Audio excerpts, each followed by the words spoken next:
Assalamualaikum warahmatullahi wabarakatuh. Jadi ini kuliah pertama untuk kelas analisa dan perancangan sistem informasi 1, APSI 1, ya. Dan untuk diketahui, kelas A jadwalnya hari Sabtu siang, hari ini, ya, seperti ini, kelas A jadwal aslinya, sementara kelas B jadwalnya hari Kamis siang, ya. Nah, itu jadwalnya sampai sekarang belum berubah, sehingga saya secara sepihak ya memutuskan sendiri karena dari prodi nggak ada yang berubah sampai sekarang, karena berdasarkan keputusan dekan di rapat akademik pembukaan semester ganjil 2020-2021,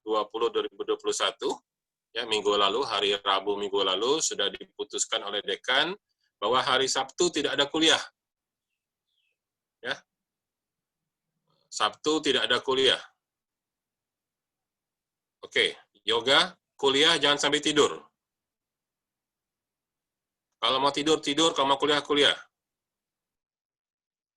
Jangan dimatikan kameranya itu. Serius. Walaupun kuliah dari rumah, serius. Saya juga, walaupun dari rumah, saya ngajarnya benar. Nggak main-main. Nggak asal-asal. Kita saling ini ya, biar pakai nawaitu kerja itu ya. Pakai niat. Ya. Ya. Masalah bawahnya mau pakai celana pendek atau pakai kain sarung terserah ya, karena nggak kesorot kamera juga ya. Nah, tapi paling nggak atasnya rapi lah gitu ya. Ya mentang-mentang kuliah dari rumah pakai kaos oblong gitu ya, sampai tiduran.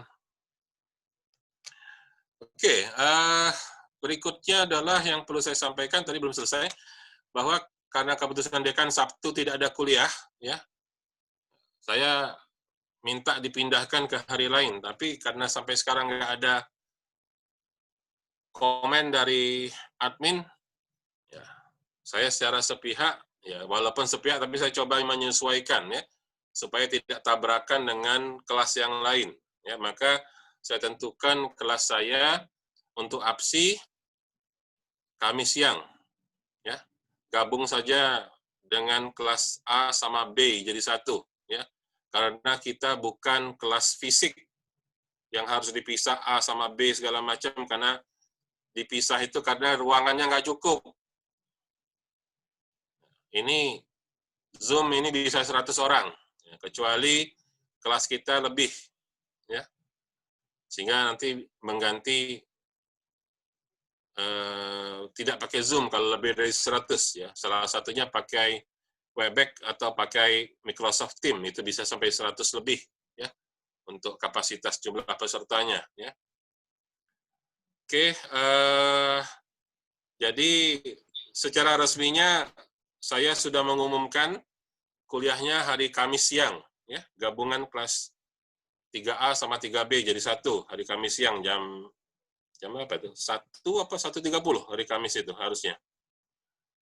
1.30. 30 ya. Nah, ya. Berhubung Kamis kemarin 1 Muharram, libur nasional, ya, maka kemarin tidak ada kuliah. Kemudian saya baru teringat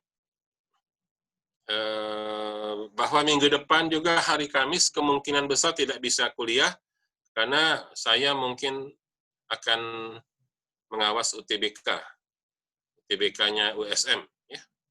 Itu mulai 27 sampai 31 itu UTBK USM itu. Jadi kemungkinan besar saya juga tidak bisa ngajar juga, sehingga saya putuskan hari ini masuk. Jadi hari ini untuk ganti Kamis kemarin, ya. Selain hari itu, hari apa kamu bisa kuliah untuk pengganti? Karena ini harusnya ada minggu kedua ini. Hari apa yang mungkin? Senin mungkin nggak? Ada kosong nggak jadwal hari Senin? Untuk ganti aja dulu, Bu.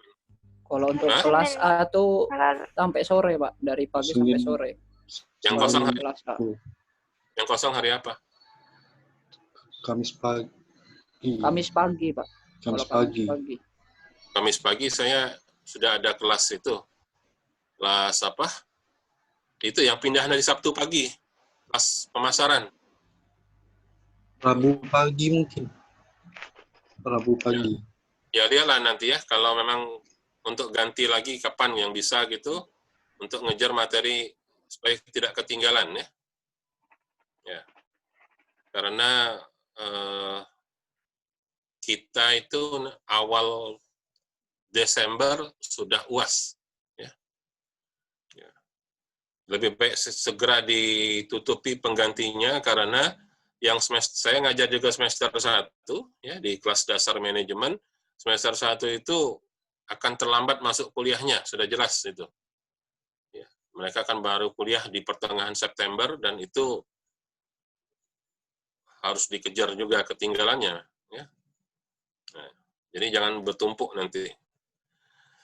Oke, hari ini kita mulai dengan materi pengantar dulu ya. Saya tidak langsung ke bahan yang ada dari buku yang saya tunjuk tadi. Ini materi pengantar saja dulu. Ya. Oke, kembali saya share. Ya. Saya share. Ya.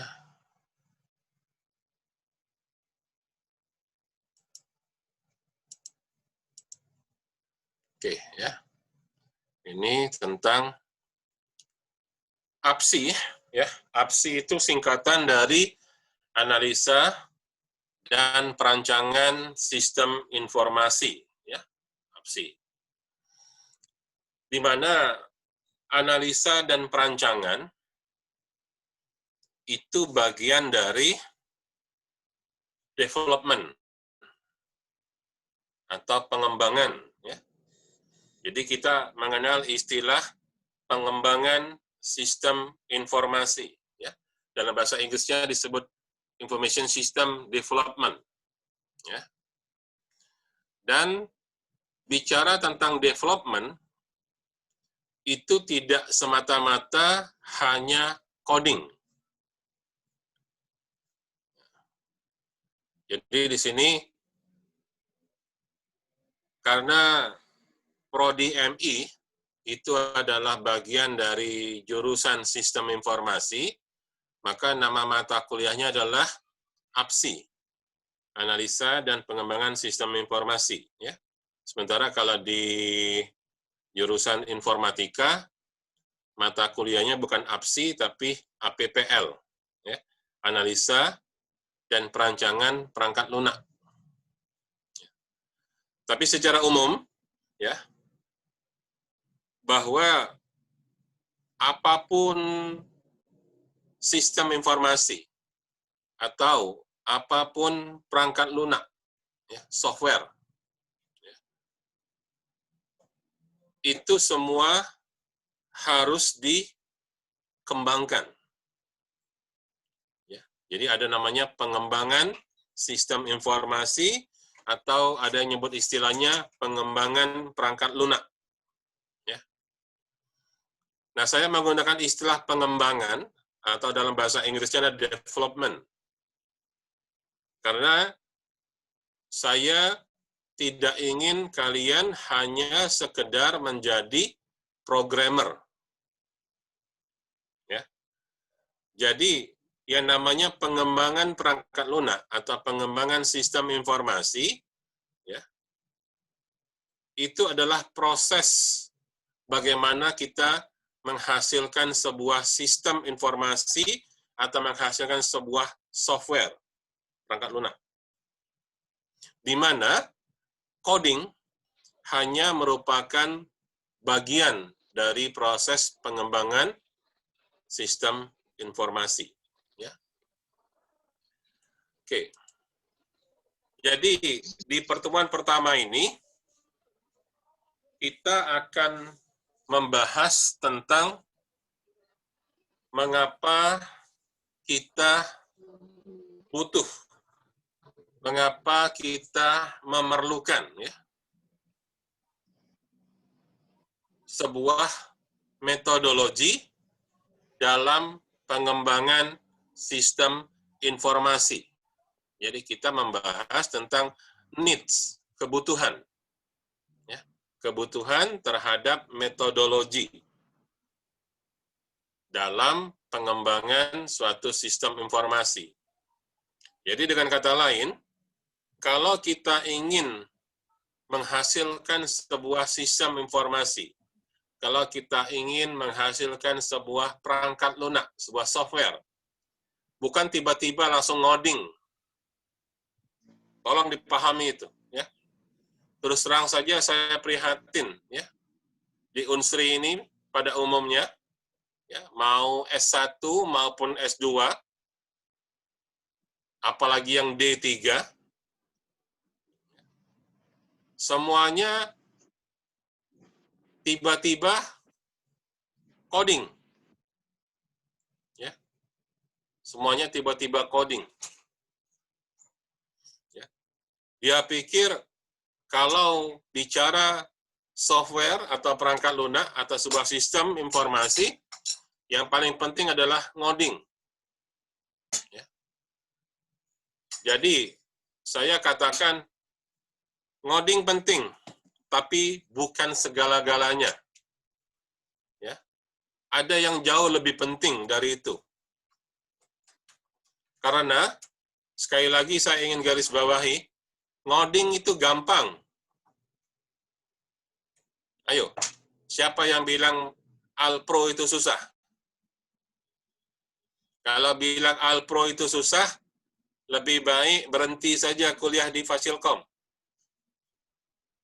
Ya, yang bilang Pak Alpro itu jadi hantu Pak, jadi momok yang menghantui kami. Susahnya bukan main. Sampai sekarang nggak bisa ngoding. Ada yang sampai tamat masih nggak bisa ngoding karena nganggap mata kuliah Alpro itu susah. Ya, saya bilang Anda salah masuk jurusan. Kalau yang bilang Alpro itu susah, harusnya mulai sekarang kamu bilang ngoding itu gampang. Ya, kenapa ngoding itu gampang? Nggak usah kuliah juga bisa jadi tukang coding. Ya? Sekali lagi saya garis bawah ya. Kalau cuma ingin jadi tukang coding, nggak usah kuliah. Kemana perginya? Pergi ke Palcomtech tuh nah. Kursus di sana. Ya. Ada yang kursus 3 bulan tamat. Kalau nak lama dikit agak keren, kapan tanya uang kemana berangkat kuliah. Ambek kursus yang setahun, ya. Katanya dapat ijazah D1. Jadi kalau cuma mau jadi tukang coding, nggak usah kuliah. Nggak usah repot-repot. Tes masuk Unsri. Ya. Kursus baik.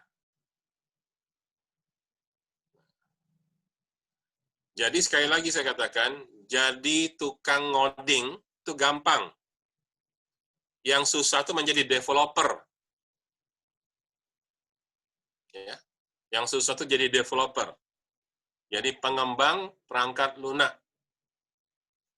Nanti, kalau kamu ngelamar kerja jadi programmer sama menjadi developer, itu gajinya beda.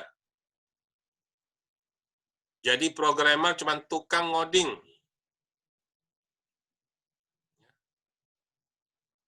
Nggak usah tinggi-tinggi sekolahnya. Jadi sekali lagi, ya, ngoding penting, tapi bukan segala-galanya. Sekali lagi, ngoding itu tidak susah, ngoding itu gampang.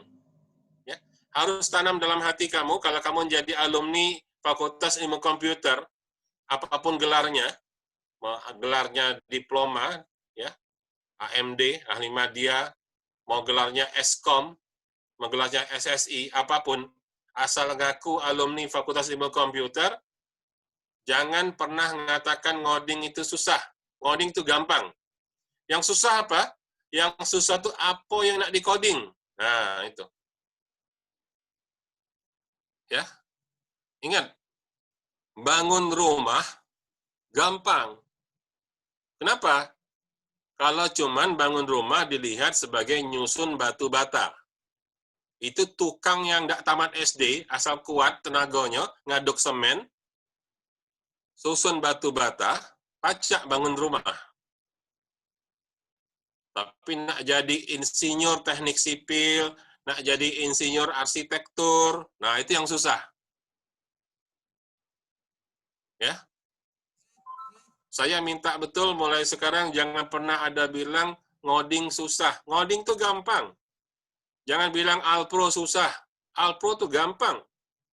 Apa mata kuliah Alpro tuh isinya cuman if then else. Jika begini, maka begitu. Jika tidak, maka begini. Gitu aja. Isinya itu. Logika aja. Ya, sekali lagi saya bilang, Alpro nggak susah. Tinggal mau pelajari, mau pakai bahasa C macam ini, mau pakai bahasa Java begini, pakai bahasa R begini, Python begini. Nggak ada yang susah. Ya.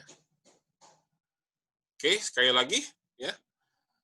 Dalam pengembangan sistem informasi, ya, kita membutuhkan yang namanya metodologi. Apa itu metodologi? Ya, itu yang nanti akan kita pelajari. Ya. Kemudian, yang kedua, ya, kita akan mempelajari mengapa di dalam pengembangan suatu perangkat lunak yang membutuhkan sebuah metodologi, justru yang terpenting adalah requirements atau pemahaman tentang kebutuhan. Ya. Jadi requirement itu tadi seperti yang saya katakan, kalau kita bangun rumah, jangan diserahkan sepenuhnya kepada tukang yang ngebangun rumah.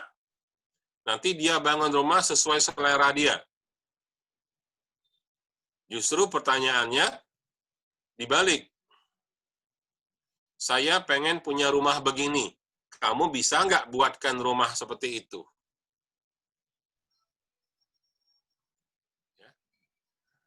Jadi, dalam pengembangan suatu perangkat lunak atau sebuah sistem informasi, ya, bagi seorang developer, sangat penting untuk memahami apa yang dibutuhkan, apa yang diminta oleh pengguna. Mengapa? Karena nanti kalau sudah jadi software tersebut, sudah jadi sistem informasi tersebut, bukan kita sebagai pengembang yang akan menggunakan software tersebut. Makanya, kalau jadi pengembang sebuah sistem informasi, jangan baper.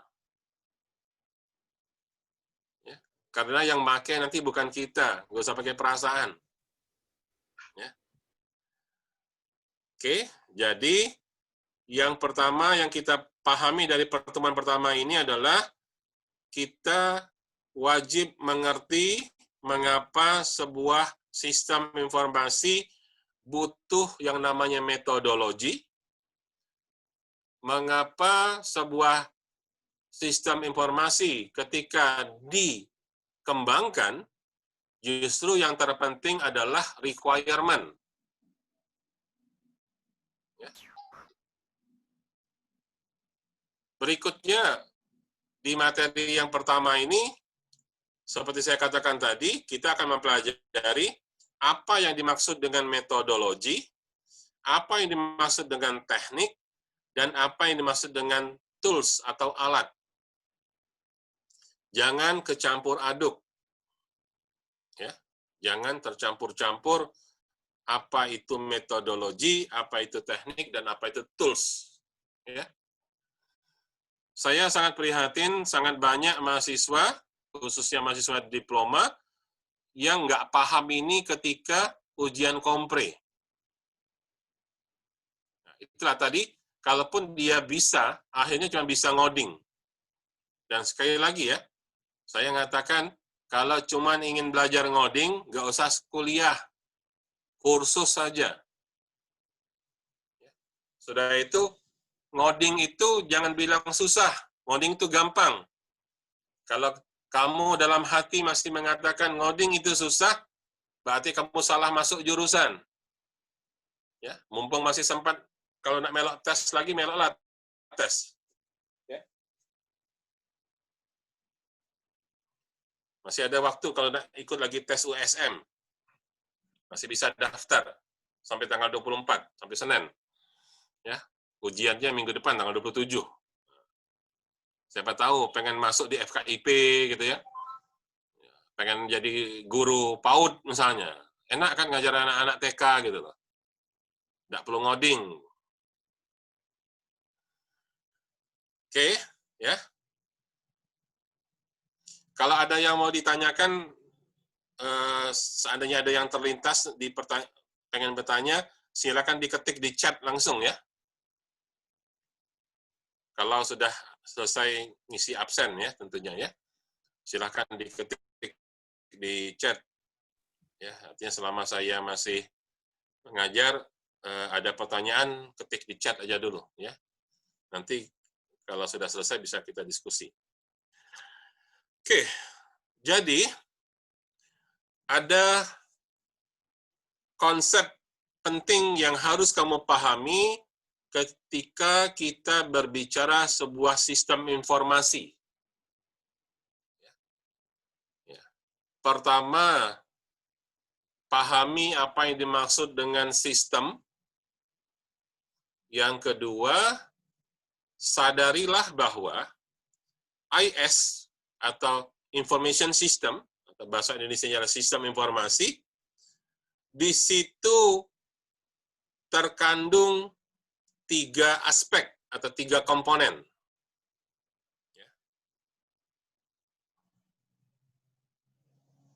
Harusnya ini sudah disampaikan di semester 1 di mata kuliah PTI. Dulu kalian semester 1 PTI dengan siapa? Siapa dosen yang ngajar PTI? Ya, harusnya dijelaskan apa yang dimaksud dengan sistem, apa yang dimaksud dengan information system atau sistem informasi. Ya. Karena Bu Rizka tuh adik kelas saya di UTM Malaysia. Ya. Harusnya ilmu saya dan ilmu dia sama gitu. Jadi, kamu harus ingat selalu bahwa kalau kita ngomong information system, ya, inilah bedanya jurusan SI dengan jurusan informatika atau jurusan SK. Ya.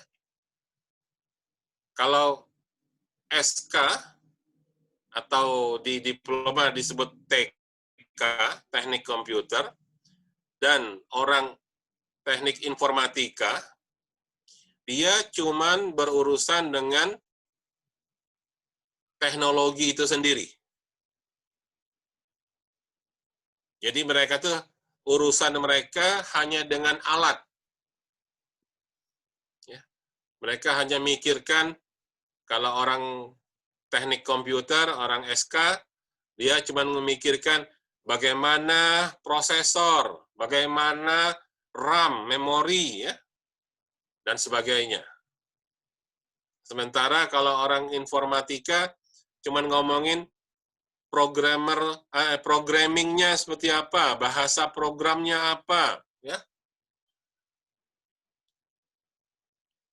Mereka tidak pernah menyebutkan 2 unsur lain yang hanya ada di sebuah sistem informasi, yaitu manusia. Dalam hal ini people, ya, manusia. Dan yang kedua adalah prosedur atau bisnis proses. Itu sebab kenapa Prodi MI belajar mata kuliah manajemen. Karena manajemen itulah yang akan mengurus bisnis proses atau prosedur. Mahasiswa jurusan teknik komputer tidak belajar manajemen. Karena mereka tidak ada hubungan sama manajemen. Karena mereka yang penting ngomongnya itu prosesor, ngomongnya itu nanti memori RAM, mereka ngomong hardware, ya. Mereka ngomong alat, sensor, dan sebagainya. Itu anak TK. Ya. Teknik komputer atau SK, sistem komputer kalau S1. Ya. Kalau anak informatika, ngomongnya tuh, oh ini Java, ini Python, ini C++. Dia ngomong itu adalah programnya, softwarenya. Tapi kalau orang manusia yang ilmunya ilmu sistem informasi, apakah S1 atau diploma, ya. Jadi kalau diploma itu MI dan KA, ingat, selain teknologi, juga mengandung unsur yang kedua dan ketiga, yaitu manusia. Dalam hal ini, orang yang akan menggunakan teknologi tersebut, dan yang ketiga bahwa ada yang namanya manajemen atau prosedur. Disitulah perbedaannya antara prodi yang ada di jurusan sistem informasi berbanding dengan prodi-prodi yang ada di jurusan sistem komputer atau teknik komputer dengan teknik informatika. Jadi, kita di prodi MI, saat kita bicara sebuah sistem informasi, itu tidak semata-mata kita hanya ngomong teknologinya saja. Tidak semata-mata ngomong codingannya saja. Tidak semata-mata ngomong ini nanti laptop apa HP misalnya. Program ini nanti diinstal di komputer atau di handphone misalnya. Sekarang kan mulai tren-tren ke arah mobile. Kita nggak semata-mata hanya ngomong teknologi sebagai sebuah objek. Karena kita juga harus mempertimbangkan siapa penggunanya, ya, manusianya, dan digunakan untuk apa nanti teknologi itu. Cara kerjanya, prosedurnya. Ya.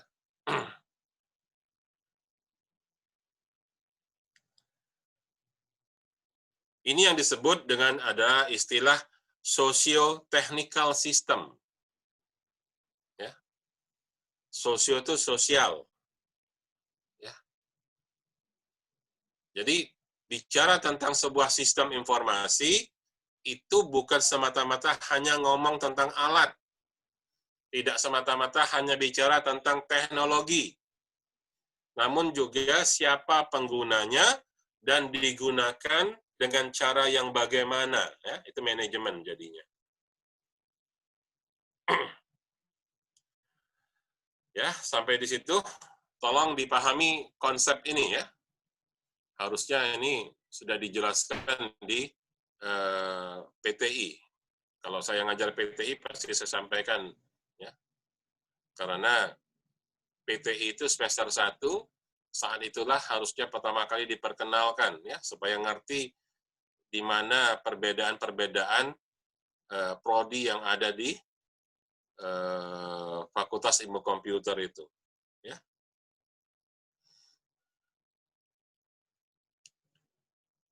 Oke. Jadi,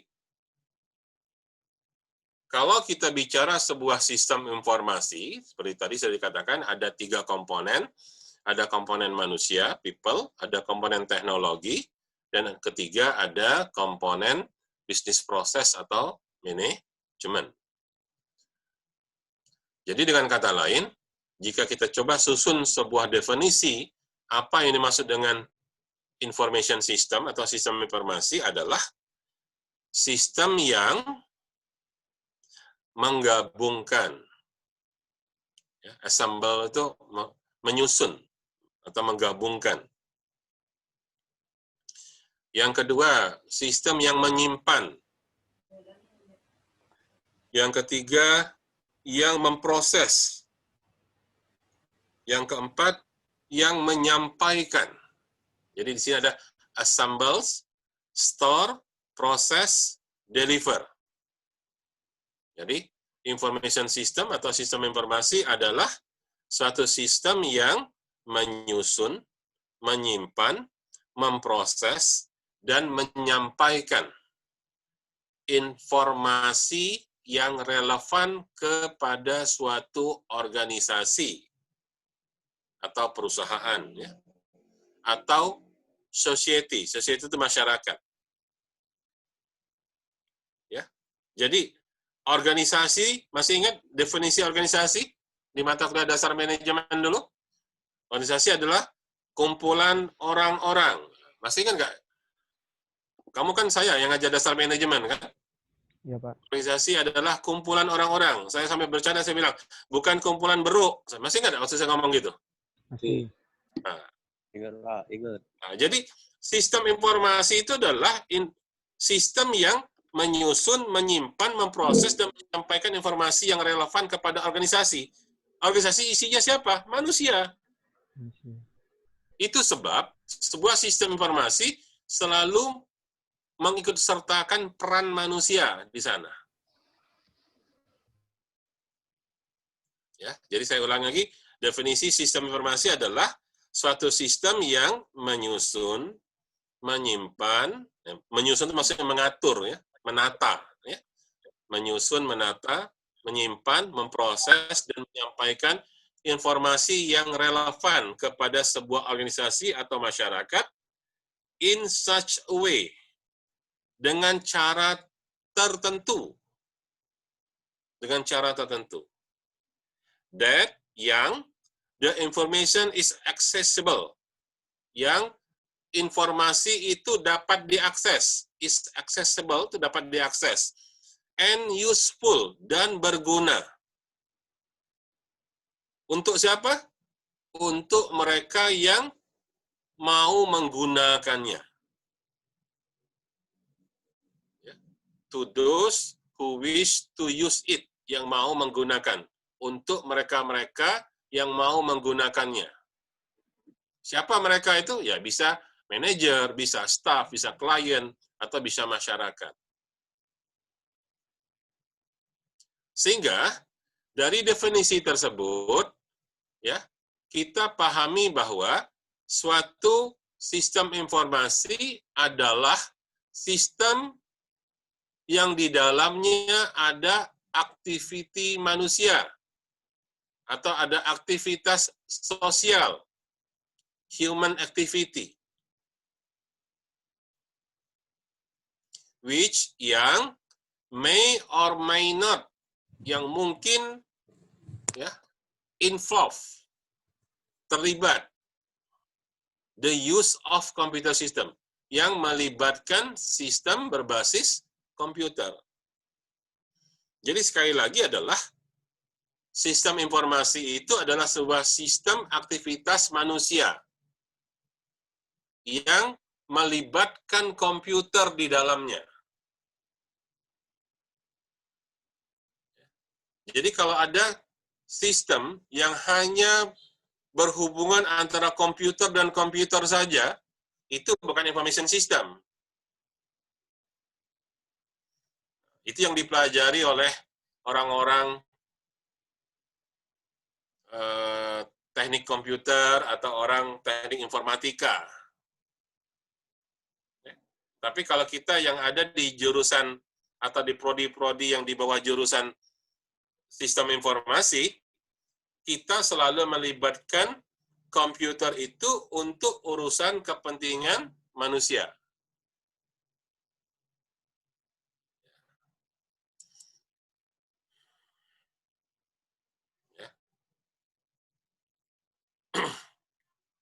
Oke, saya pikir ini nggak usah lah ya. Ini untuk anak diploma nggak usah. Ini cuma melihat bahwa mendalami makna bahwa sistem informasi itu berubah, ya, berubah dari awalnya di sini hanya ngurusin sistemnya sendiri, artinya hanya ngomongin tentang teknologinya sendiri, ya. Tetapi itu digunakan dalam perspektif operasional, Yang kedua, dia akan berubah menjadi urusan kerjasama kelompok, collaboration, group collaboration. Itu dipakai dari sudut pandang praktis. Dan yang terakhir, yang dihadapi oleh sebuah sistem informasi adalah urusan-urusan yang berkaitan dengan organisasi. Ya. Ini disebut managerial perspective. Ya. Kalau mau membaca atau memahami ini, silahkan ya. Artinya itu tadi, karena sistem informasi itu ada urusan manusia dan organisasi, ya, maka kalau awalnya kita hanya ngomong tentang sistem itu sendiri, yang kedua bagaimana sistem digunakan dalam kolaborasi grup, ya, masih ingat pelajaran dasar manajemen dulu, ya, ada group work, ada team work. Saya ingat nggak itu? Ada kolaborasi. Kemudian ini masalah-masalah organisasi. Jadi kalau mau jadi manajer yang baik adalah manajer yang menggunakan teknologi. Oke. Jadi, seperti tadi saya sampaikan di awal bahwa materi kuliah pertama ini, yang pertamanya adalah menjelaskan mengapa kita butuh sebuah metodologi ketika mengembangkan sebuah sistem informasi. Ya. Jadi, kita harus menyadari bahwa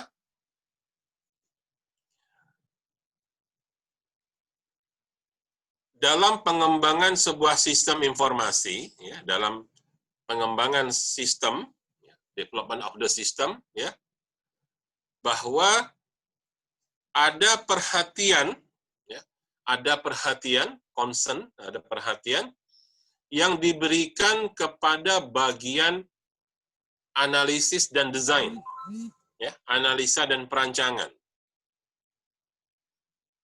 Mengapa diberikan perhatian khusus dalam pengembangan sebuah sistem? Kenapa harus diberikan perhatian khusus kepada bagian analisa dan desain, analisa dan perancangan? Karena bagian analisa dan perancangan itulah, ya, tempat di mana kita wajib mengerti apa yang dibutuhkan oleh pengguna dari sebuah sistem. Dan siapa penggunanya? Manusia. Mengerti manusia itu sulit. Ya. Kadang-kadang lebih mudah kita mengerti maunya anjing. Ya. Hewan itu gampang ngertinya. Kambing, kalau sudah sibuk, rame, ngembek, lapar. Anjing, guguk, oh mungkin dia lapar. Gampang untuk ngerti maunya dia itu apa. Tapi mau mengerti manusia, itu sulit. Padahal sebuah sistem informasi akan digunakan oleh manusia. Nah, itulah sebabnya mengapa dalam proses pengembangan sebuah sistem, sangat penting peran dari yang namanya sistem analis. Sangat penting peran dari yang namanya sistem analis. Sistem analis adalah orang yang melakukan analisa. Itu tugasnya dia. Sama pentingnya dengan programmer. Memang programmer penting. Kalau tidak ada programmer, tidak pernah jadi program. Tidak pernah jadi sebuah sistem informasi. Namun, kalau tidak ada sistem analis yang baik, maka programmer nggak bisa buat program yang baik. Pasti dia akan buat kesalahan.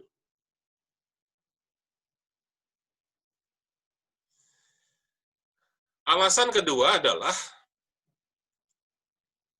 organisasi sebagai wadah tempat berkumpulnya manusia yang pada akhirnya manusia itulah yang akan menggunakan sebuah sistem. Ya. Dalam kenyataannya, pertumbuhan organisasi akhirnya semakin lama semakin besar dan semakin kompleks. Yang akhirnya menjadi tambah sulit untuk dimengerti. Mengerti maunya satu orang, itu aja udah susah, apalagi mengerti maunya banyak orang. Karena organisasi adalah kumpulan orang-orang. Ya.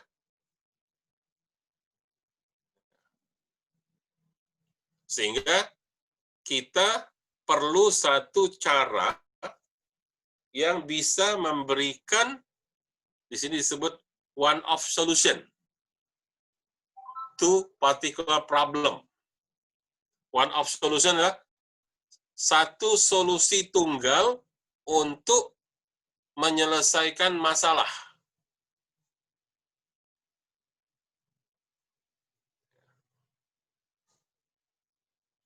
Dengan sebuah sistem informasi yang terpadu, integrated information system. Kamu bayangkan di sebuah perusahaan misalnya, yang di bagian kasir punya masalah, di bagian pelayanan pelanggan ada masalah, di bagian SDM ada masalah, masing-masing punya masalah. Bagaimana semua masalah itu bisa diselesaikan dengan sebuah sistem informasi yang terpadu?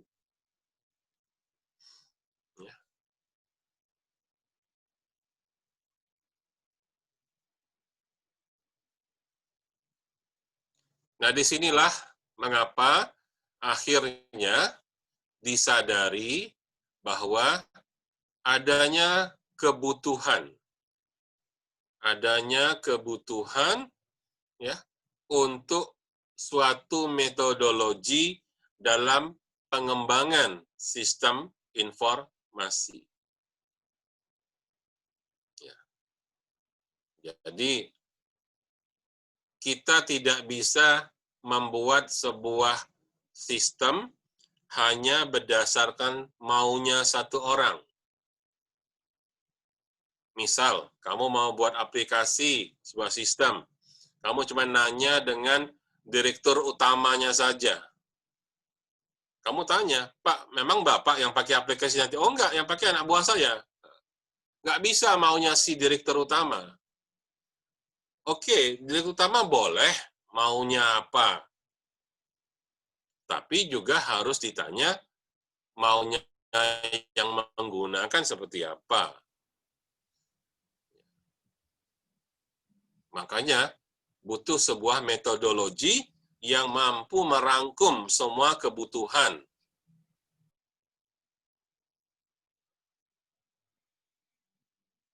Yang satu hal lagi yang saya ingin garis bawahi, ya, jangan pernah baper.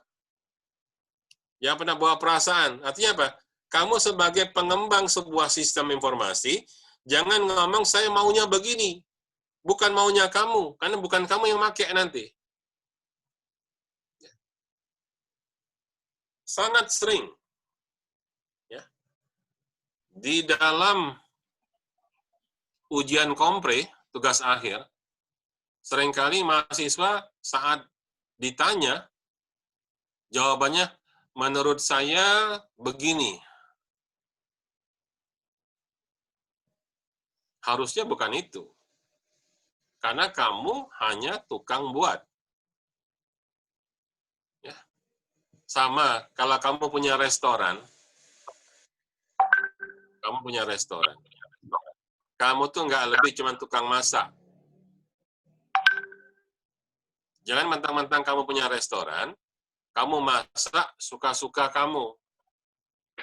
Harusnya kamu tanya, pelanggan yang datang ke restoran itu pengen makan apa? Ya. Jangan paksakan orang yang nggak suka dengan maunya kita. Begitu juga kalau bangun rumah. Jangan suka-sukanya tukang, Karena tukang itu bukan yang bakal tinggal di rumah itu.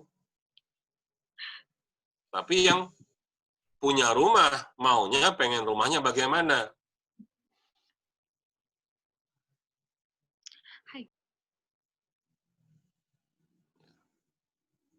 Ya, jadi kita membutuhkan sebuah metodologi dalam pengembangan sebuah sistem informasi. Ya. Oke. Jadi, apa yang dimaksud dengan metodologi? Tadi saya sebutkan, kamu harus bisa memisahkan pemahaman, ada 3 istilah utama. Ya. Ada metodologi, ada teknik, ada tools. Itu yang utama. Jangan kecampur-campur. Ya. Sekarang yang pertama adalah metodologi. Metodologi pengembangan sistem informasi. Apa itu? Definisi metodologi adalah suatu kumpulan dari prosedur-prosedur, teknik-teknik, tools, alat-alat, dan bantuan dokumentasi. Ya, jadi ini saya kasih warna merah. Ya. Metodologi adalah kumpulan dari prosedur-prosedur. Ingat, prosedur artinya tata urutan. Teknik-teknik, ya. Teknik itu cara. Metoda, ya. Beda ya, metoda sama metodologi, ya. Jadi kalau metoda itu sama dengan teknik.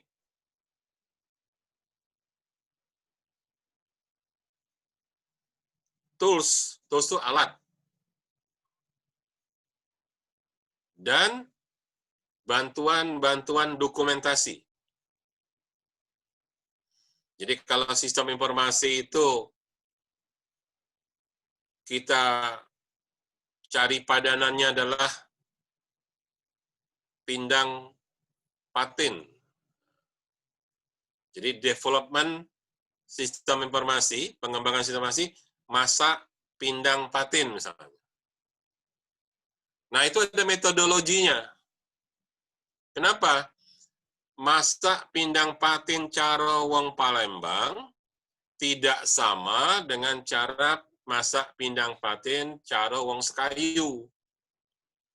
Lain pula dengan metodologi wong Komering. Beda dengan wong Ogan. Makanya ada pindang Pegagan, ada pindang Komering, ada pindang Musirawas. Mereka masing-masing punya metodologi yang pada akhirnya rasa pindangnya ya lain-lain. Nggak semua orang senang sama pindang Komering. Ngapo? Pindang Komering itu pakai calo. Pindang Palembang manis. Banyaklah asamnya itu pakai asam nanas. Pindang Pegagan pedas. Padahal itu sama-sama pindang. Ya, artinya sama-sama sistem informasi kalau dikembangkan dengan metodologi yang berbeda, hasilnya nanti akan berbeda karena prosedurnya lain, teknik cara masaknya lain. Tools, alat yang digunakan mungkin lain. Catatan dokumentasi resepnya lain. Ya, jadi sekali lagi, metodologi adalah kumpulan prosedur, kumpulan teknik, kumpulan alat-alat, dan kumpulan catatan-catatan atau dokumentasi. Which will help, yang akan membantu sistem developer, pengembang sistem dalam mengimplementasikan suatu sistem informasi baru. Jadi ingat, suatu metodologi berisi fase-fase. ada fasenya. Jika perlu bisa dibagi lagi menjadi subfase, di mana fase itu akan memimpin kita, guide, memberi petunjuk kepada kita tata caranya, termasuk pilihan-pilihan tekniknya. Coba yang gadis-gadis, ada berapa cara ngupas bawang putih? Pernah enggak kamu tuh ngupas bawang? Jangan-jangan pernah masuk dapur kamu nih. Cara ngupas bawang putih. Cara motong bawang putih.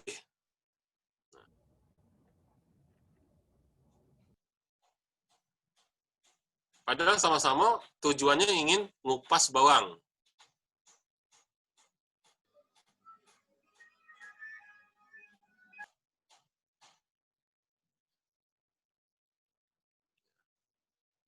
Jadi dia punya teknik yang berbeda.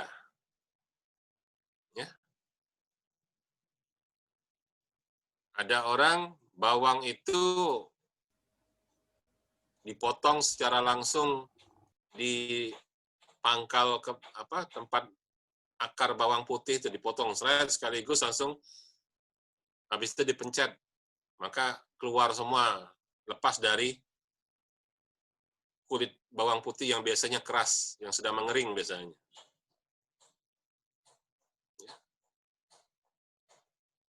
Ada dengan cara ditusuk. Itu juga untuk memotongnya.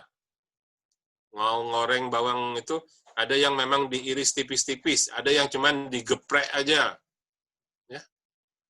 Digeprek hancur dia. Ada orang saking malesnya nggak mau motong bawang karena katanya bikin pedas mata, bawang itu tidak dipotong, tapi di blender. Nah itu namanya teknik. Jadi di dalam metodologi ada prosedur, ada teknik, ada tools, dan ada dokumentasinya. Jadi, kalau kita menggunakan metodologi yang berbeda, maka prosedurnya jadi berbeda, teknik yang digunakan berbeda, alat yang digunakan juga berbeda, dan catatannya pun akan berbeda. Ya, itu metodologi.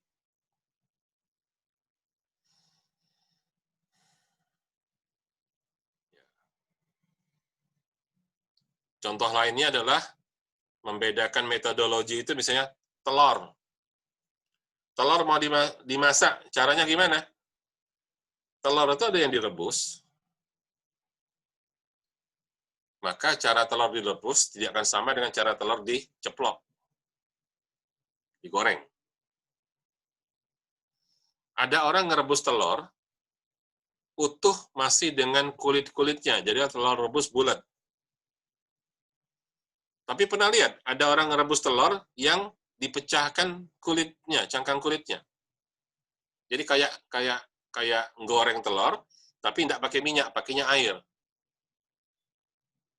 Jadinya telur rebus, tapi rebusnya bukan rebus bulat. Ya, itu yang disebut metodologi. Ya.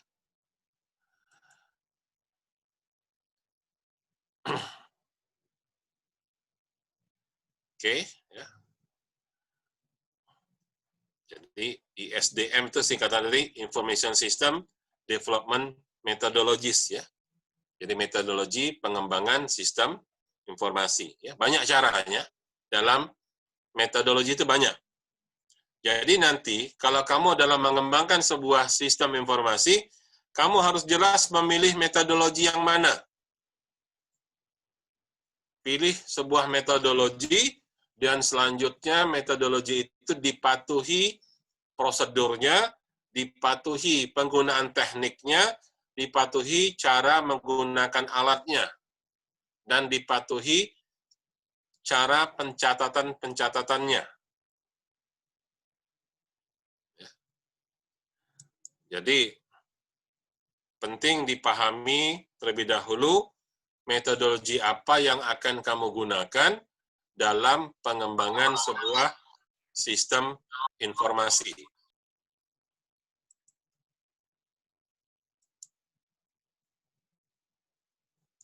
Jadi sekali lagi saya katakan, metodologi itu banyak, nggak cuma satu. Ya, metodologi itu banyak, nggak cuma satu. Memang sebaiknya kalau mau jadi seorang sistem analis yang berpengalaman, kamu harus paham banyak jenis metodologi. Tapi nanti itu cita-citanya nanti kalau kamu sudah menjadi ahli sebagai sistem analis atau bisnis analis. Nah, untuk kuliah kita, mata kuliah APSI ini, kita akan fokus hanya pada satu saja metodologinya. Ya, kita spesifikkan bahwa APSI ini hanya akan mempelajari satu metodologi saja, yaitu metodologi yang disebut metodologi terstruktur. Atau nama populernya adalah waterfall, air terjun. Ya. Paling tidak, selama kuliah, kamu belajar dua. Yang satu, waterfall atau air terjun ini, termasuk jenis metodologi terstruktur, dipelajari di APSI, dan satu lagi adalah metodologi berorientasi objek, atau object-oriented. Ada mata kuliahnya sendiri. Namun seharusnya kamu sadari bahwa tidak cuma dua itu, masih banyak yang lain. Jadi, kenapa banyak? Tidak cuma satu metodologi itu, karena setiap pengembang, setiap developer, mereka punya cara memandang, ya. Mereka punya filosofi memandang itu dengan cara yang berbeda-beda. Di sini dikatakan adanya differences in fundamental, ya. Adanya perbedaan-perbedaan dalam dasar-dasar philosophical view, cara memandang, ya.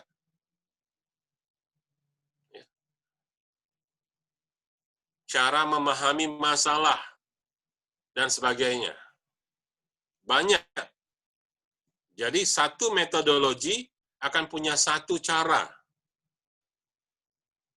Sehingga kalau banyak cara, maka akan banyak metodologi. Selama kuliah, kamu hanya akan belajar dua. Satu yang terstruktur, ya, nama lainnya metodologi waterfall. Yang satu lagi adalah metodologi berorientasi objek. Ya. Nah, APSI kita belajar yang waterfall. Oke. Jadi, kalau ingin jadi seorang developer yang mumpuni, kamu harusnya bisa mengetahui bahwa setiap masalah akan punya cara solusi sendiri. Maka, setiap pengembangan suatu sistem informasi, dia membutuhkan metodologinya sendiri masing-masing. Ya. Sehingga kamu akan bisa memberikan satu solusi yang terbaik untuk suatu masalah. Ya. Oke. Ini yang saya sebut banyak dari contoh-contoh metodologi pengembangan sistem informasi, ya. Information System Development Methodologies, ya. Banyak, nggak cuman ini cuman sebagian saja yang ditulis. Ya. Tapi yang kita pelajari di sini, di dalam kelas APSI ini adalah yang disebut SDLC. Ya. Sementara di mata kuliah yang lain, saya nggak tahu yang ngajar object oriented siapa. Kalau nggak salah, Pak ini ya,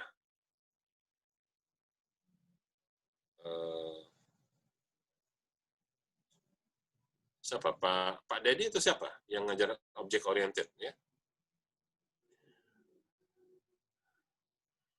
Ya. Jadi nanti kita di sini di APSI hanya akan belajar SDLC ya. System Development Life Cycle yang terkenalnya disebut waterfall. Ya. Oke, tadi sudah metodologi ya. Berikutnya yang kedua, teknik. Teknik selalu merupakan bagian dari metodologi. Jadi setiap metodologi yang berbeda akan punya teknik sendiri-sendiri.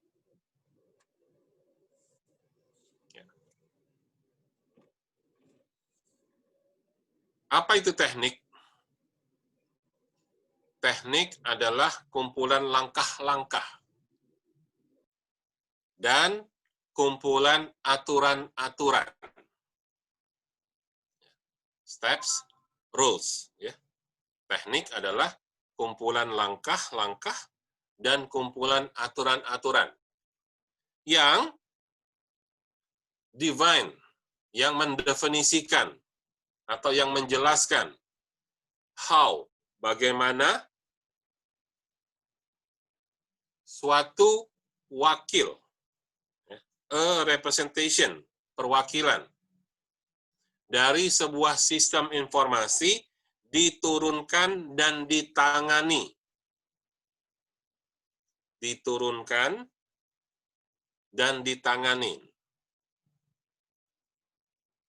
Using, menggunakan some conceptual structure. Beberapa conceptual structure. Struktur konsepsi. Dan related notation. Dan notasi yang berhubungan. Itu definisi menurut Smolander. Ya. Kalau sulit memahami definisi ini, maka penjelasannya yang di bawah yaitu teknik adalah a way of doing, cara melakukan. Ya, a way of doing. Cara melakukan. A particular activity, suatu aktivitas tertentu, satu aktivitas khusus dalam proses pengembangan sistem informasi. Kalau tadi saya kasih contoh tentang masak telur. Jadi kalau metodologi itu masak telur, metodologinya rebus atau goreng. Jadi metodologinya adalah rebus atau goreng. Itu sama-sama mau masak telur itu ceritanya. Kalau dengan metodologi yang berbeda, yang satu kita mau masak telur rebus, yang satu lagi mau masak telur goreng. Nah, itu metodologi ya. Oke, sekarang kita pilih. Mau metodologinya yang mana? Oke, kita pilih metodologinya metodologi rebus. Misalnya. Oke, berarti saya mau bikin telur rebus. Nah, dalam metodologi ada teknik. Teknik itu a way of doing. Suatu cara melakukan. A particular activity. Suatu aktivitas tertentu. Nah, sekarang aktivitasnya adalah merebus. Nah, sekarang mau pakai teknik yang mana nih? Mau bikin telur rebus tadi. Mau pakai cara telurnya dipecahkan kulitnya atau tanpa dipecahkan kulitnya, cangkangnya. Kalau telur itu bulat-bulat dicemplungkan dalam air mendidih, maka kita akan menyaksikan telur rebus bulat. Atau kita ingin bikin telur rebus, tapi dengan cara di mana kulit telurnya kita pecahkan. Jadi juga telur rebus, tapi bentuknya tidak bulat seperti telur rebus yang biasanya itu. Bentuknya kira-kira mirip kayak telur ceplok, tapi dia direbus. Ya, sampai di sini saya harap kamu paham dengan contoh tersebut. Ya, apa yang dimaksud dengan teknik? Contoh yang lain, kalau kita pakai metodologi goreng, telur mau digoreng. Gorengnya goler ceplok atau gorengnya goler di dadar. Itu teknik. Bikin telur goreng. Jadi kalau telurnya diceplok jadi telur mata sapi, tapi kalau telurnya dikocok dulu sebelum dimasukkan ke dalam minyak, maka jadi telur dadar. Nah, itu teknik. Jadi ada teknik telur ceplok, ada teknik telur dadar. Itu sama-sama metodologi goreng. Ya. Saya harap sampai di sana bisa dipahami. Di mana beda metodologi, mana yang disebut dengan teknik. Ya.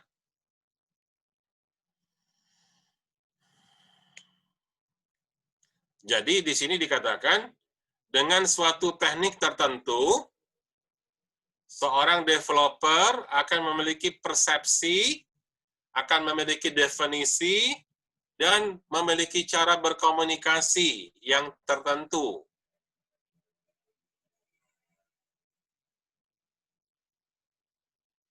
Jadi dia akan punya pola pikir yang menentukan proses dia dalam mengembangkan sebuah sistem informasi. Ya, yang tentunya nanti dia akan punya notasi yang berbeda-beda. Dia akan punya kode-kode atau gambar-gambar yang berbeda. Dan dia akan punya notasinya sendiri-sendiri. Oke.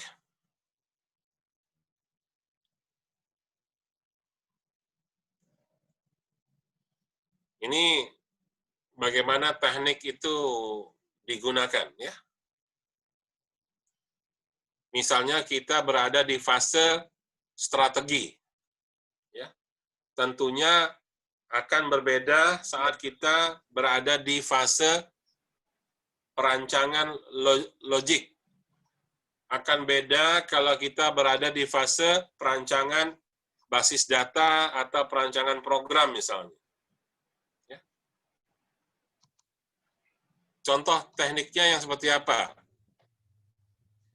Saat kita sedang menganalisa, sedang menyusun rencana, planning, artinya sedang menyusun strategi itu menyusun rencana, kamu bisa menggunakan teknik, misalnya menggunakan rich pictures. Rich picture itu gambar kaya, maksudnya gambar lengkap. Ya. Atau bisa menggunakan matrik. Atau bisa menggunakan diagram terstruktur.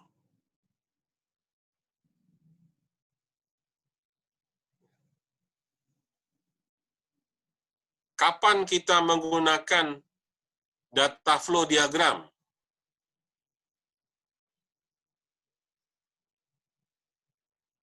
Kapan kita menggunakan entity life cycle diagram?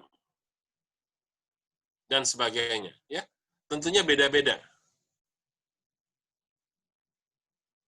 Jadi di sini setiap fase yang berbeda, kita ingat dalam metodologi tadi adalah ada tahapan-tahapan, ya. Ada prosedur. Maka setiap tahapan akan punya tekniknya sendiri-sendiri. Jangan dicampur adukkan.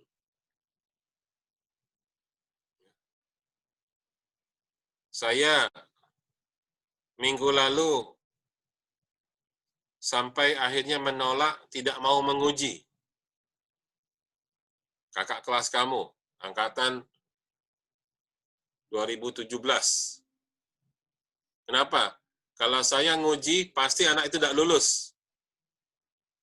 Kalau tidak lulus, kasihan, kata pembimbingnya. Karena begitu dia ngumpul laporan tugas akhirnya, saya baca sepintas sudah tahu, salah semua itu. Salah semua. Kenapa? Karena tercampur mana yang object oriented, mana yang waterfall. Jadi artinya apa? Kesimpulan sederhana, dia nggak paham apa itu metodologi, dia tidak paham apa itu teknik. Ditanya coding tambah hancur pasti. Jadi kamu akan tahu kapan teknik menggunakan diagram data flow diagram.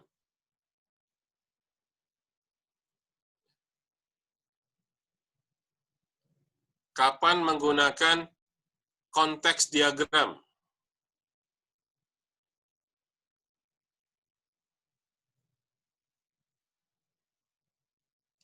Ya.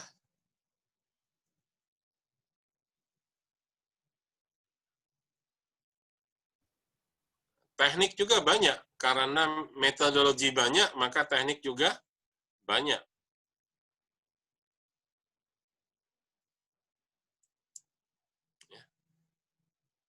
Ada teknik yang digunakan untuk strategic planning. Ada teknik digunakan untuk project management. Ada teknik digunakan saat kita memodelkan data.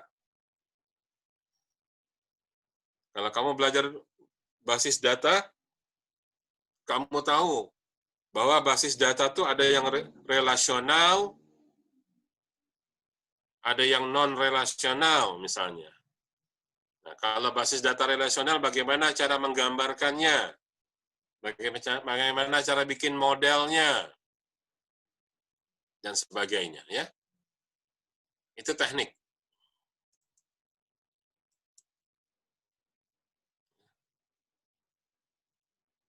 Begitu juga kalau object oriented. Ya, metodologi object oriented, dia juga akan punya teknik-teknik tersendiri yang berbeda-beda macamnya. Ya, jadi jangan dicampur adukan. Ya, jadi jangan bingung dulu. Ini memang seolah-olah materi hari pertama ini materi keseluruhan seolah-olah dari awal sampai akhir. Tapi inilah hal-hal yang harus kamu pahami. Ya, saya kasih gambaran secara umum dulu.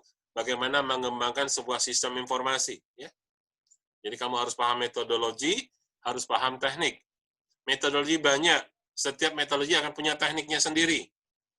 Teknik juga banyak. Ya. Berikutnya setelah metodologi, teknik, yang ketiga adalah tools. Tools atau alat. Dalam hal ini maksudnya alat bantu. Ya.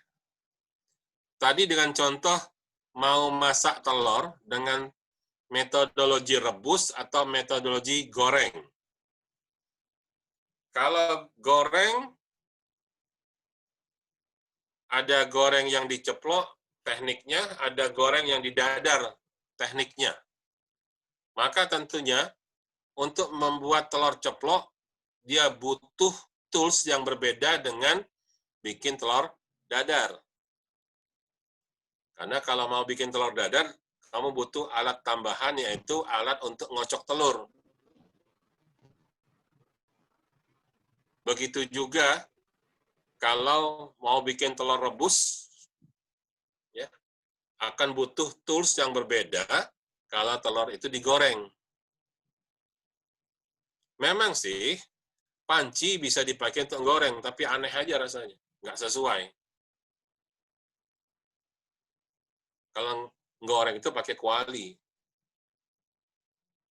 Kalau ngerebus pakai panci. Jadi jangan dicampur aduk.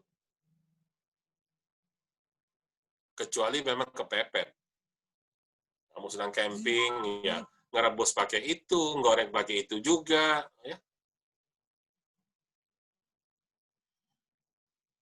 Ya, jadi tools adalah alat bantu. Ya, tools itu alat bantu. Semakin lengkap alat bantu kita, tentunya harapannya mempermudah melaksanakan teknik mempermudah mencapai tujuan berdasarkan metodologi. Ya. Nanti alat bantunya macam-macam. Ya. Karena tools akan tergantung pada teknik. Contoh tadi, misalnya ada teknik data flow diagram. Kita ingin menggambarkan suatu rancangan desain dengan membuat data flow diagram. Nah, data flow diagram itu cara bikin gambarnya seperti apa? Dia butuh alat apa untuk menggambarkan diagram-diagramnya, misalnya. Ya. Ya, jadi sekali lagi tools sangat tergantung pada tekniknya, ya. Teknik yang berbeda akan menggunakan tools yang berbeda juga. Silakan dipelajari hubungannya, ya. Nanti metodologi, teknik, dari teknik turun jadi tools, ya.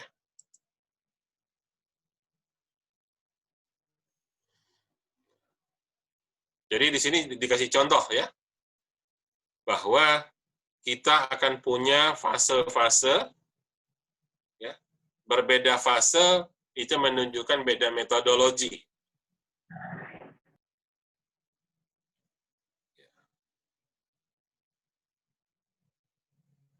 Misalnya, kalau di Indonesia, SD itu 6 tahun, SMP itu 3 tahun, SMA 3 tahun, S1 4 tahun, diploma 3 tahun. Itu kalau di Indonesia, itu metodologi pendidikan di Indonesia. Tapi kalau orang Malaysia lain, mungkin SD-nya mirip 6 tahun. Tapi setelah SD, mereka nggak ada pemisahan SMP sama SMA. Mereka cuma nyebut sekolah rendah untuk SD di kita, kemudian sekolah menengah.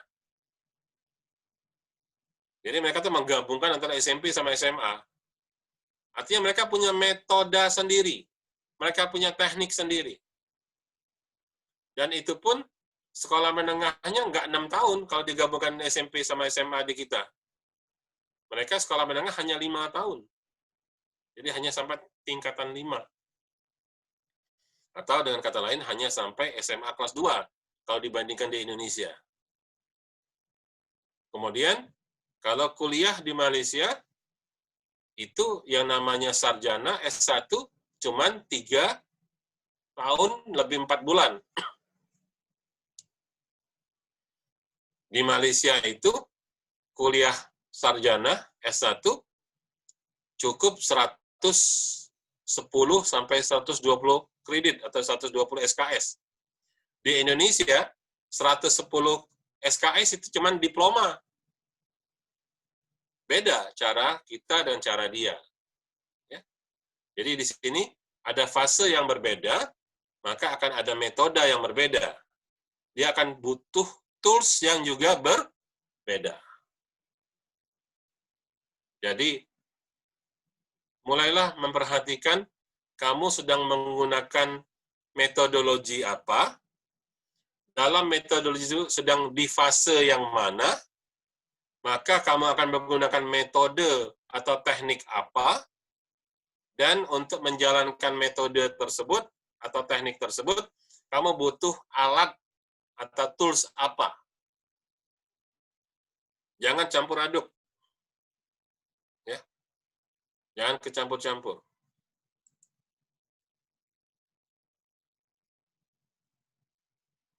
Ya. Jadi, saya berharap kalian memahami betul hubungan segitiga ini. Ya. Keseluruhannya adalah metodologi. Keseluruhannya adalah metodologi. Di mana setiap metodologi akan punya tools, ya. Setiap metodologi punya teknik, Dan setiap metodologi akan punya model atau cara menggambarkan diagram sendiri.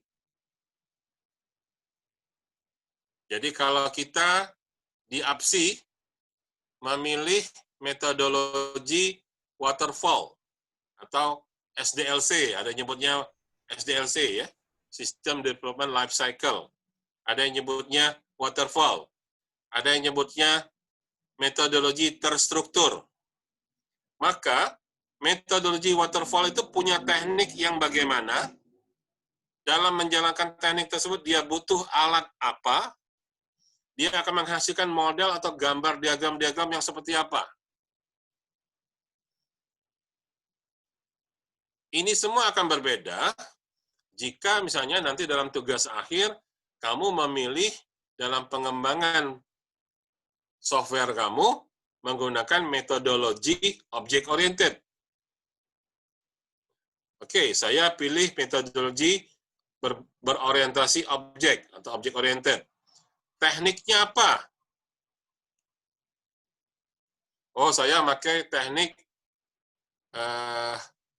rational unified namanya.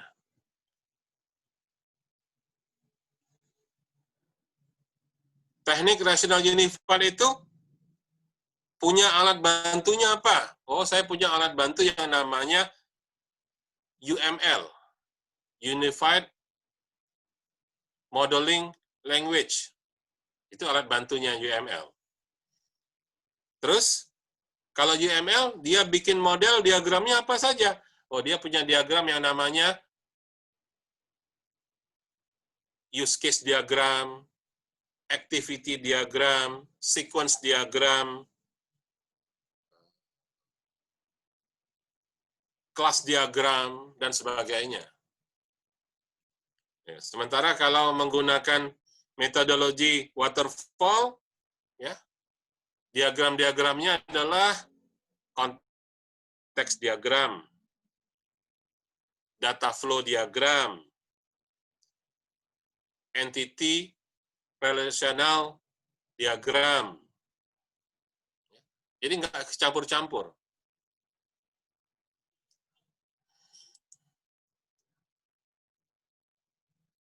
Jadi sekali lagi, saya ingin mengingatkan bahwa dalam pengembangan sebuah sistem informasi, wajib bagi kita, ya, ketika kita menggunakan salah satu metodologi, ya, apapun metodologi akan sama saja. Pertama, dia akan mencatat atau merecord secara akurat apa yang menjadi requirement atau kebutuhan dari user. Kedua, setiap metodologi akan menyediakan suatu metode yang sistematis. Ya, metode atau teknik, ya. Jadi kalau ada yang menulis istilahnya teknik, itu sama dengan metode. Metode tidak sama dengan metodologi, ya. Jangan salah paham, ya. Kalau di sini dikatakan metode yang sistematis, artinya ada tata urutannya, ada sistematikanya, nggak boleh kebalik-balik. Contoh, mau goreng telur, telur itu, ya, kalau mau digoreng, pecahkan dulu kulitnya.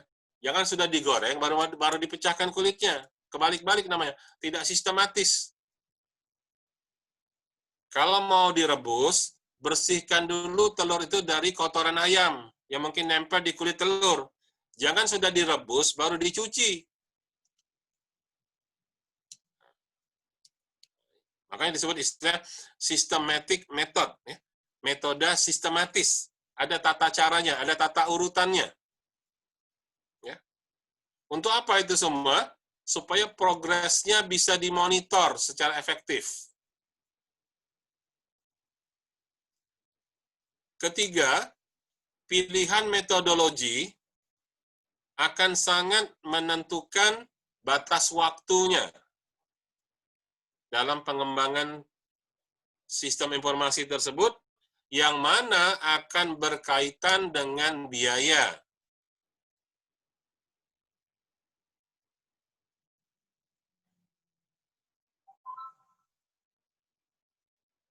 Yang keempat, apapun metodologi yang kita pilih, setiap metodologi wajib punya namanya dokumentasi yang baik. Jangan sampai sudah selesai, sudah jadi aplikasinya, sudah jadi codingannya, sudah jadi sistemnya, terus tidak punya dokumentasi. Itu akan repot jika kita harus ada revisi atau penyempurnaan.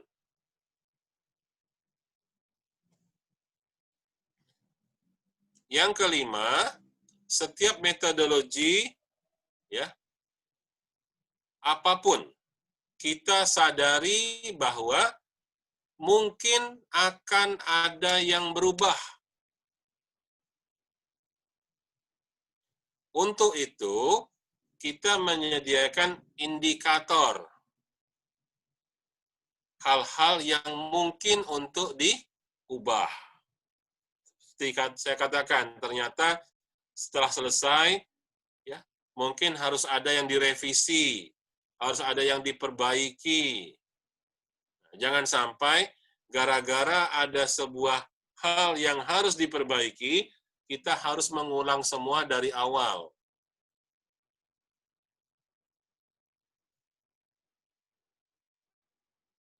Dan yang terakhir, yang keenam di sini, tujuan dari sebuah metodologi dari pengembangan sistem informasi adalah menjadi penyedia suatu sistem yang disukai, is liked by. Disukai oleh siapa? By those people affected by the system. Oleh orang-orang yang berhubungan dengan sistem tersebut.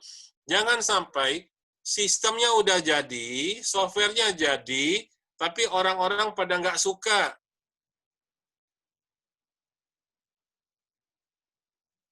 Ya, jadi di sini penting sekali kita menyediakan sebuah sistem yang disukai oleh penggunanya.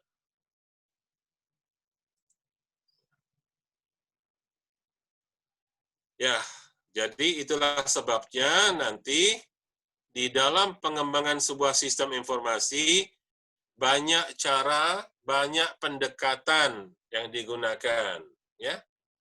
Tapi saya tidak akan minta semua ini kamu pelajari, kita hanya akan menggunakan yang nomor 7, ya. Yaitu pendekatan yang namanya pendekatan terstruktur.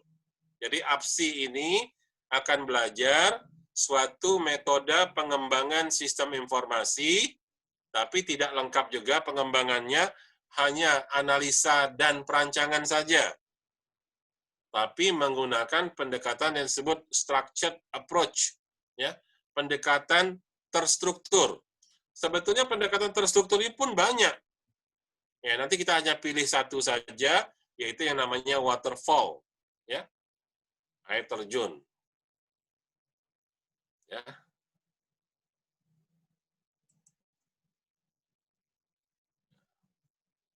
Oke, ini saya lewatkan aja, saya langsung ke structure, ya, pendekatan terstruktur. Ya. Jadi pendekatan terstruktur itu adalah suatu pendekatan dalam pengembangan perangkat lunak yang berbasis functional decomposition. Maksudnya apa? Fungsional adalah fungsi, secara fungsi, decomposition, uraian. Jadi kita akan menguraikan berdasarkan fungsinya. Ya. Jadi nanti akan ada prosedur yang sistematis, bagaimana cara kita menganalisa dan merancang, ya, di mana akan ada framework-nya, ada langkah dan tahapan-tahapannya, di mana pendekatannya adalah semua fungsinya akan kita uraikan terlebih dahulu. Ya, kita pecah-pecah dia menjadi bagian-bagian kecil yang akan digandeng-gandeng, dihubung-hubungkan secara berurutan. Jadi kalau bayangkan sebuah mobil, kalau mobil itu ribet kalau kita lihat sekaligus. Mari kita uraikan satu persatu. Ya. Mari kita pelajari mobil itu mulai dari sasisnya. Ya. Habis sasis nanti akan ada apanya? Ada untuk muter rodanya itu ada asnya gitu loh. Ya. Nanti as roda dipasang roda, di atasnya ditaruh bodinya. Setelah bodinya terpasang, maka diletakkan mesinnya. Atau kadang-kadang ada yang di atas sasis pasang dulu mesin, baru nanti di atasnya ditaruh bodi. Kalau sudah terpasang bodinya, baru dipasang kursi, dan seterusnya. Ya. Jadi, sesuatu yang kelihatannya kompleks, ribet, susah, kita uraikan. Decomposition itu maksudnya menguraikan, berdasarkan fungsinya masing-masing. Ya. Breaking down. Maksud breaking down itu membongkar suatu kompleks entities, ya. Sesuatu yang ribet, yang kompleks, yang susah, menjadi unit-unit yang bisa dikelola, manageable unit, in discipline manner, secara disiplin tentunya. Ya. Kalau mobil itu dibongkar tanpa disiplin, kecampur aduk, mana baut mesin, mana baut untuk kap lampu, ya sudah, susah masangnya lagi. Ya. Makanya disebut metode atau pendekatan terstruktur. Ya. Oke, sampai di sini. Ya. Itu pengantar dulu tentang mengapa kita membutuhkan sebuah metodologi dalam pengembangan sistem informasi. Ya. Ada yang mau ditanyakan di sini? Ya. Ada yang mau ditanyakan? Silahkan, kalau ada yang mau ditanyakan.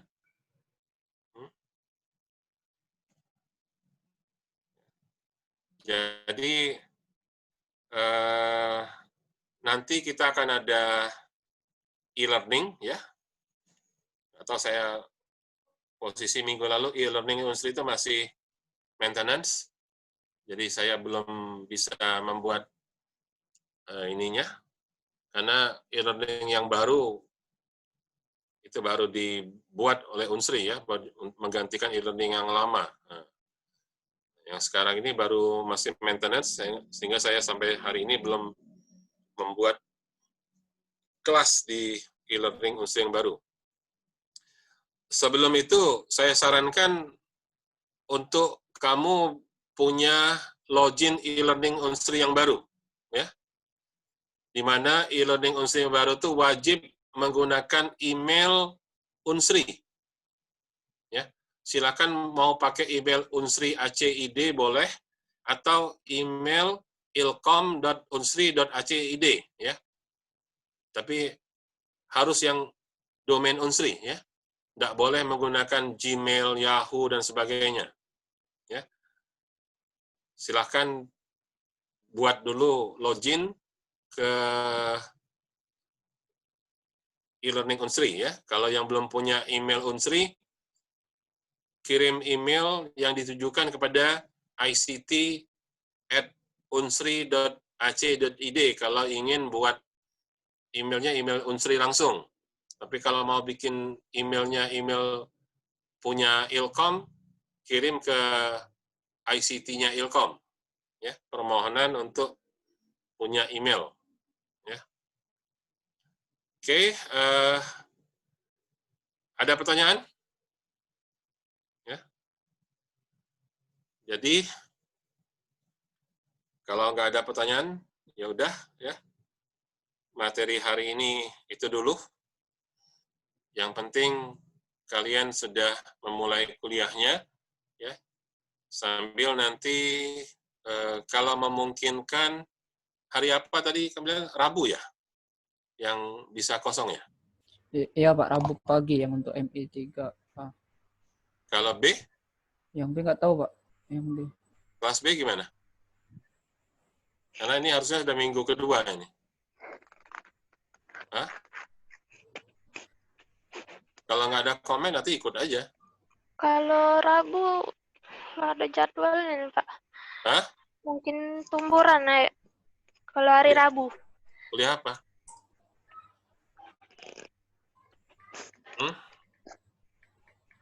Ya sudah, nggak apa-apa. Resikonya kalau memang nggak bisa ada tambahan lain, nanti kalau pada waktunya kita kuliah double. Ya, Kamis depan UTBK USM. Sabtu nggak bisa ganti karena masih UTBK juga. Artinya Kamis depan 2 minggu lagi, ya, kita kuliahnya full, dianggap 2 pertemuan. Jam 1 sampai jam 6. Paling stop sholat asar gitu. Ya, kalau saya sanggup sih, tinggal kamu tuh lah. Kalau tidak ada pilihan hari lain untuk gantinya. Gitu. Oke, ya. Sedikit-sedikit itu dulu bahannya. Ya. Yang penting di pertemuan pertama ini, kamu paham apa yang dimaksud dengan metodologi, apa yang dimaksud dengan teknik, apa yang dimaksud dengan tools. Ya. Dan satu lagi, model. Ya. Tadi di slide terakhir, ya. Setiap metodologi akan punya teknik sendiri, punya tool sendiri, dan punya model sendiri. Ya, model itu diagram. Jangan sampai kecampur-campur itu semua. Dan kita akan menggunakan metodologi terstruktur. Ada yang nyebutnya SDLC, System Development Life Cycle. Ada yang nyebutnya waterfall, ya, karena seperti air terjun, dari atas turun ke bawah. Ya.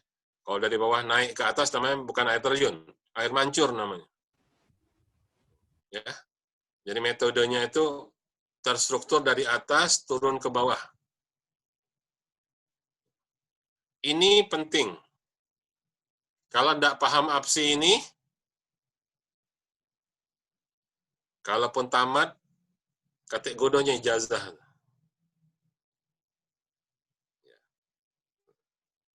Sekali lagi saya bilang ya, kalau pemrograman kamu anggap susah, nggak mau belajar pemrograman, cepat-cepat pindah fakultas lain. Mumpung masih ada kesempatan daftar. Ya. Ijazah itu umurnya 3 tahun. Jadi kalau kamu angkatan 2019, nah 2020 masih boleh melok tes, tahun depan 2021 masih boleh melok tes. Yang tamat 2019. Kalau ngerasa kira-kira menyesal masuk Fasilkom ini. Alpro susah. Gitu. Yang kedua adalah analisa dan perancangan. Karena nggak akan bisa sukses membuat program kalau nggak bisa menganalisa dan nggak bisa merancang. Ya. Kalau saya katakan, ngoding itu gampang. Yang susah itu adalah apa yang mau dikoding. Ya, cara tahu apa yang mau dikoding, ya itu tadi. Yaitu dengan cara analisa dan rancangan. Tolong dipahami betul, ini logika berpikir orang komputer. Kalau kamu nggak bisa mengikuti logika ini, jangan pernah menjadi alumni Fakultas Ilmu Komputer. Kira-kira masih pengen di program diploma juga daftar itu di program sekretariat, jadi sekretaris ya kan? Atau daftar di Poltek, jadi wong teknik. Tiap hari cuman berurusan dengan mesin. Hanya berurusan dengan alat. Oke, ya. Kalau nggak ada pertanyaan, saya akhiri kuliahnya dan silahkan dicari buku yang saya tuliskan tadi, ya. Buku Sally Cashman series, ya. Buku Sally Cashman, ya. Ini.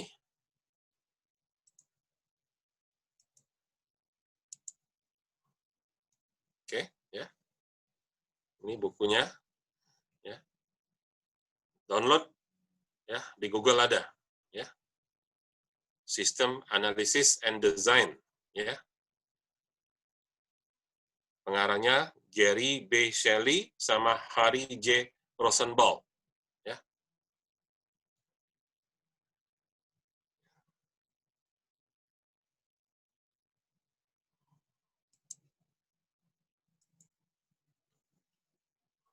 Oke, kalau gitu untuk bukti kuliah saya akan capture.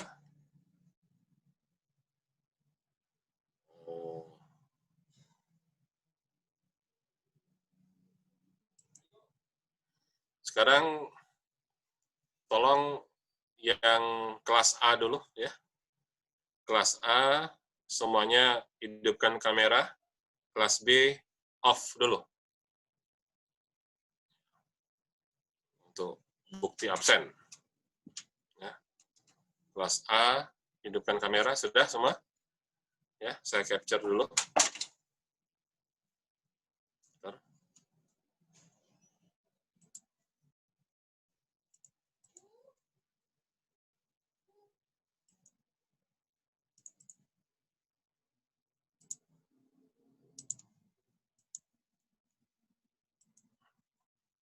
Pertama, kemudian tiga, yang kedua,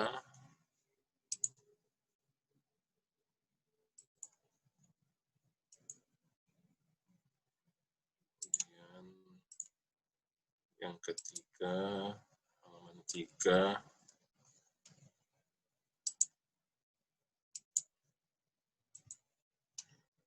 Oke, sekarang kelas A di-off-kan kameranya, kelas B yang on.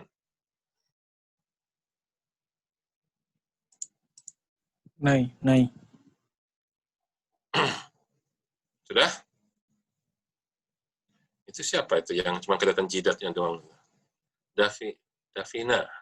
Nah, tundukkan dikit kameranya itu. Ya. Nah, masa cuma sebidang gitu aja yang kelihatan. Oke ya, pertama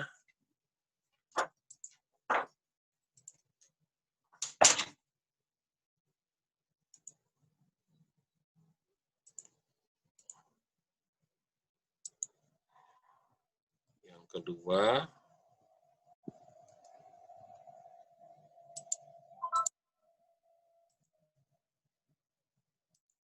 yang terakhir 3.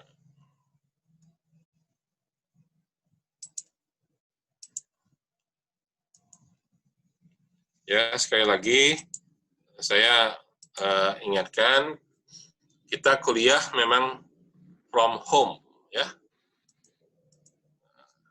Tapi kalau kuliah ya serius kuliahnya, jangan ada yang tiduran, jangan yang cuman pakai kaos singlet aja, ya. Oke, itu ya, kita akan selanjutnya mungkin nanti akan ada tugas, ya. Jadi saya sarankan silahkan, kalau tidak salah kelas A itu 36 orang, kelas B itu 31 atau 32 orang, lupa saya. Ya.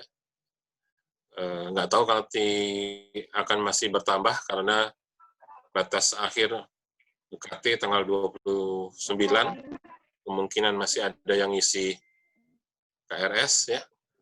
Tapi intinya adalah kalau ada tugas nanti silakan dibuat grupnya dulu, ya. Karena tugas nanti tugas kelompok, ya, tugas kelompok. Silakan buat grup. Kalau 36 orang satu kelompok maksimum 4 orang, ya berarti 9 kelompok. Ya, kalau 36, 34 gitu ya. Ya lebih kurang itulah. Pokoknya jumlah per kelompok maksimum 4. Ya. Kalau memang terpaksa betul, boleh 5. Ya, kalau terpaksa betul. Artinya, sudah terbagi semua Pak, saya tinggal sendirian. Nah, oke lah, gabung jadi 5 gitu. Ya. Oke, buat aja dulu kelompoknya. Nanti ketua kelas masing-masing kelas A dan kelas B bikin rekapnya, buat daftar namanya, daftar nama kelompoknya itu di Excel, file Excel, dan dikirim ke saya lewat WA. Ya. Nanti kalau ada tugas-tugas, saya coba tugasnya itu akan saya coba selaraskan dengan kelas praktikum, ya supaya nyambung antara kelas praktikum dengan kelas teori. Ya. Oke, itu dulu dari saya. Terima kasih. Kita akhiri. Saya tutup record-nya. Sampai ketemu berikutnya lagi nanti di pertemuan berikutnya akan saya sampaikan kapan waktunya. Ya. Terima kasih. Assalamualaikum warahmatullahi wabarakatuh.